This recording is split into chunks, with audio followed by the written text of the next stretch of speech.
I have to address this because it's the number one fabricated trend that's been manipulated on Twitter for some reason. They are saying that Trump refused to transfer power peacefully if he lost the election. Here's the actual clip. There has been rioting in Louisville. There's been rioting in many cities across this country, red and your so-called red and blue states. Will you commit to making sure that there is a peaceful transferal of power after the election? Well, we're going to have to see what happens. You know that I've been complaining very strongly about the ballots, and the ballots are a disaster. I understand that, but people are rioting. Do you commit to making sure that there's a peaceful transferal of power? From what side? Get rid of the ballots, and you'll have a we'll have a very peaceful. There won't be a transfer, frankly. There'll be a continuation. The ballots are out of control. You know it. And you know who knows it better than anybody else? The Democrats know it better than anybody else. Go ahead.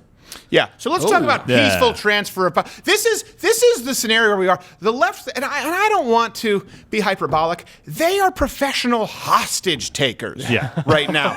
They have said that Joe Biden should not concede under any circumstances whatsoever.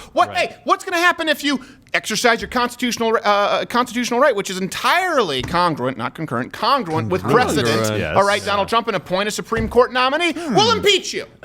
Well, what happens if Donald Trump wins re-election? Well, we won't concede, and we'll continue rioting in the streets. And then they go, hey, but will you do the opposite of that? And right now we're going to force you into a corner where you have to answer along the hypothetical that Joe Biden somehow, my God, wins this thing without crapping his pants and forgetting who he was every 10 seconds because someone turned on the microwave and it threw off the metal plate in his head. Let's just throw out that hypothetical scenario. Can you tell us if you'd be peaceful? Well, hold on a second. We have a problem with mail-in ballots, which we know is the case. Of course. And instead, we try and make it about a comment from Donald Trump rather than the current actual violence that has been happening across this country. Yeah, and what he said is it's not going to be a transfer, it's going to be a continuation, which is showing confidence that he's going to win. I'm going to win. Exactly. And that's what every single president or candidate who has ever been asked that question, they pivot to something else. You never talk about losing. 1 second? Right now they're talking about it with John King and Mr. Toupee. Let's see what they have to say at CNN. Let's see if they're being accurate. Standing at that lectern, the podium in the White House briefing room, saying, I may not honor the results of the count. That begins 40 nights from now was stunning. Did he say I won't honor? He didn't say that. He said at all. Very important. I didn't hear that. Let's see the talking Toupee with teeth. Trying to discredit lawful ways of voting because he is losing, with the FDA remarks yesterday, which are really part of a broad range of actions the president's taking that challenge the integrity of the government as he tries to bend so you mean challenging the integrity of the government, like not allowing people to vote, trying to ban people from voting the way that they voted since the beginning of ever? Do you mean trying to instill doubt in our electoral institutions, like saying we need to do away with the Electoral College? This has been spoken about from top Democratic officials, as well as our favorite socialists in chief, many of them, or saying we need to burn the whole system down. Don Lemon, who, let's be honest, is a donor there, or at least a pool boy. Or are we talking about the areas where they said, well, you know what, Joe Biden should not concede under any circumstances? They're talking about Donald Trump trying to sow distrust in the government. Let me simplify this for you, folks. I talked about it yesterday. I hate to repeat myself, but I'm going to do it anyway. Donald Trump has sown zero distrust in America's traditional institutions or constitutional powers. The only distrust that Donald Trump has bred, and really it's shined a light on, is in the media.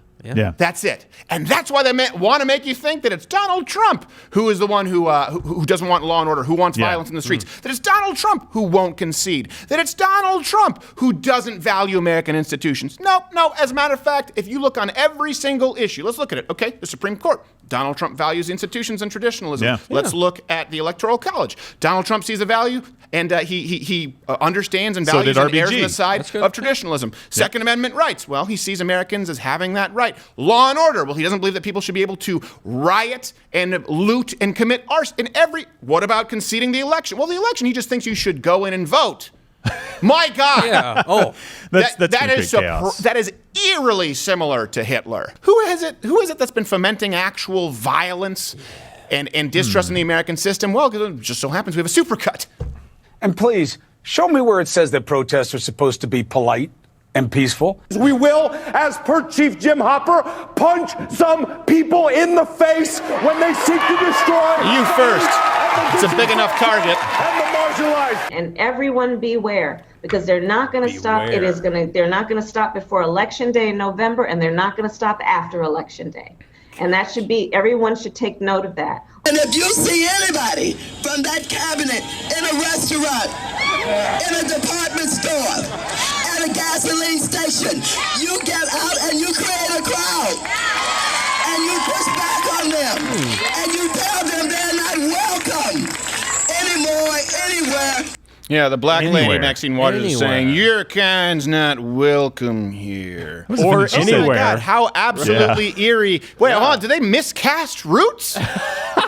I was more offended she said gasoline. I expect her to have a three-pronged whip, just like, build that shack. What is that? You create a crowd and tell them if they aren't welcome here. And here's something, too. When people say, because of Donald Trump's rhetoric, people out there have now been violent and we have white supremacy, I can't point to any rhetoric that is remotely similar. Now, we're not talking about a campaign which says, I'd like to punch that guy in the face, which the left has also done, as we just showed you. But Maxine Waters, you have an actual official saying, create a crowd, create a mob, and let them know that they aren't welcome here. And guess what people have done? Exactly that. I haven't seen Donald Trump say, and by the way, all cops, I want you to go out and shoot blacks. Just make sure your body cams are off. There is no direct correlation and causation, action, equal reaction from Donald Trump and violence that you would see on the right if it existed. It doesn't exist en masse like the left. As you see from the rhetoric from leftist elected officials and the behavior of their constituents. I'm sorry, it's not a hunch anymore. It's not a theory. She said create a crowd, let them know that they're not welcome. That's exactly what people have done. We've showed you We've shown you hundreds of instances of that happening. That guy says go out and punch them in the face.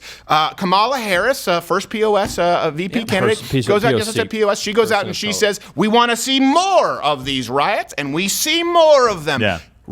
Action, reaction. It's clear as day. Show me that example right now on the right.